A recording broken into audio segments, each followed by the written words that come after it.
저희 청년들 스피치가 있도록 하겠습니다. 청년들 스피치 진행할 텐데요. 가장 먼저 제가 나누도록 하겠습니다. 네, 안녕하세요. 자유대한민국을 지키고 또 전하고 있는 26세 청년 황인수입니다. 오늘은 요 근래 이슈가 되고 있었던 내용을 가지고서 전달하고 싶어서 이 자리에 섰습니다. 오늘날 수많은 사람들이 아파트에 살면서 아파트가 아닐지라도 또 빌라 등 옛날의 주택 형식보다는 아파트에 거주하는 사람들이 더 많아지고 있는 오늘날의 시대입니다. 때문에 아파트로 경제적 위치 또는 잘 살고 못 살고의 기준을 따져버리는 너무나도 불행한 삶이 되어버렸습니다. 그래서 특히나 이 같은 초등학교를 다니고 있음에도 불구하고 초등학생들조차도 부모님의 영향으로 이제 소득에 따라서 어울리는 친구들의 기준도 갈린다라는 것입니다. 너무 슬픈 일인 것 같아요. 그래서 여러분, 이런 아이들을 위해서, 가정을 또 지키기 위해서 오늘날 지금도 수많은 사람들이 땀을 흘리면서 열심히 일을 하고 힘써 살아가고 있습니다. 최근에 한 온라인 커뮤니티에서 이런 이야기가 나왔어요. 우리 아파트 10시 이후로 목욕 금지라는 제목으로 글이 기재가 되었습니다. 이게 무슨 뜻인가 한번 이렇게 뉴스 기사를 제가 한번 보았는데요. 글 쓴 사람은 이렇게 작성을 했었습니다. 층간소음 때문에 금지라는 게 너무 각박하다. 폭풍 야근으로 10시가 넘어서 돌아온 사람은 어떻게 하냐? 지난번에 지침을 무시하고 샤워를 한 적이 있었는데 아파트 전체에 방송에서 꼽을 잔뜩 먹었다라고 이렇게 작성을 했더라고요. 근데 꼽이 이게 무슨 뜻이냐면은 약간 조금 이렇게 눈치를 줬다? 약간 이런 뜻으로 이렇게 이해를 해주시면 좋을 것 같습니다. 그리고서 그의 댓글에 누군가가 샤워하는 시간을 정해놓고 있는 아파트가 어디 있냐라고 이렇게 댓글을 남겨줬는데요. 그는 이 책 작성자는 이렇게 이야기를 했습니다.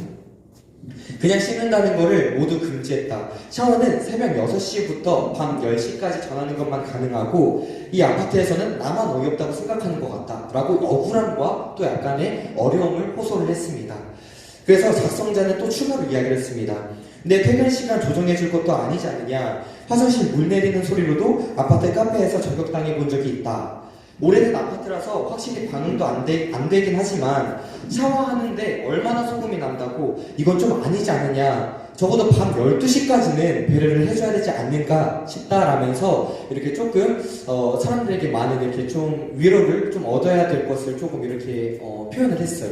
사실 정말 말도 안 되는 일인 것 같아요. 내가 내 집에서 이렇게 조금 자유민주주의 우리 대한민국에서 샤워를 하는데 이게 시간을 정해져 있고 어디 이게 참 의아한 것 같습니다. 그래서 여기에 따른 이제 뉴스를 보시고서 사람들이 참 많은 댓글을 남겨주셨는데 이 댓글을 간단하게만 공유를 하고 마무리를 하고 싶습니다. 그래서 이 UPS9 이렇게 님께서 이렇게 글을 남겨주셨는데요. 정권이 별 그지 같으니까 나라가 이상해지고 있다. 개인의 자유를 왜 이렇게 침해하려고 하는지 이해가 안 된다. 샤워 금지령? 이게 무슨 말 같지도 않은 소리냐. 내 돈 주고 살고 있는 내 집에서 내 맘대로 샤워도 못해? 왜 나중에 정해준 옷만 입으라고 하겠네. 옛날처럼 짧은 치마 금지령도 내리고 장발 금지령도 내리고 아예 식민지 시절처럼 하지? 왜 그래? 약간 이렇게 남겨주었고요. 또 다른 분들은 이렇게 이야기를 했습니다.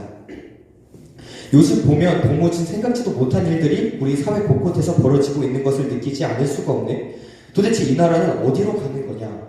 라고 방향성에 대해서 이야기를 해줬고요. 이 대한민국의 사회주의 인민공화국으로 완성시킬 건 몰랐나? 코로나 방역 핑계로 의식도 사회주의로 세뇌했고 국민들은 아무 생각 없이 따르고 라고 이렇게 이야기를 했습니다. 그래서 사실 코로나로 인해서 이렇게 우리가 이 주사 맞고 있잖아요. 그것도 아무런 가치관과 기준도 없이 그냥 사회에서 맞으려고 하니까 맞고 있는 사람들도 참 많이 있다라는 것을 이야기를 하고 있습니다. 그리고 요즘은 배려를 의무로 강요하는 사람들이 참 많이 있다라고 이렇게 이야기를 합니다. 그러니까 오늘날의 배려가 너무나도 단순하게 의무로 이렇게 이야기가 되어버렸다라는 것입니다. 참 안타까운 일입니다.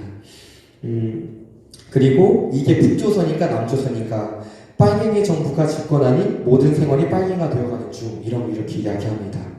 그리고 이게 교도소지 저게 주택이냐? 아예 10시부터 소등을 하지 그래? 라고 이렇게 이야기를 했습니다.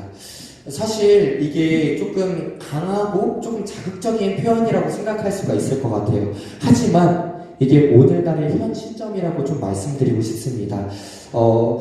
사실 이 말씀을 들으면서도 불편해하시는 분들이 분명 계실 것이라고 생각을 해요. 하지만 우리가 우리의 자유를 외치지 못하고 또 전하지 못했었을 때에 우리의 자유는 우리의 것이 아니라 정부의 것이 된다라고 말씀을 드리고 싶습니다.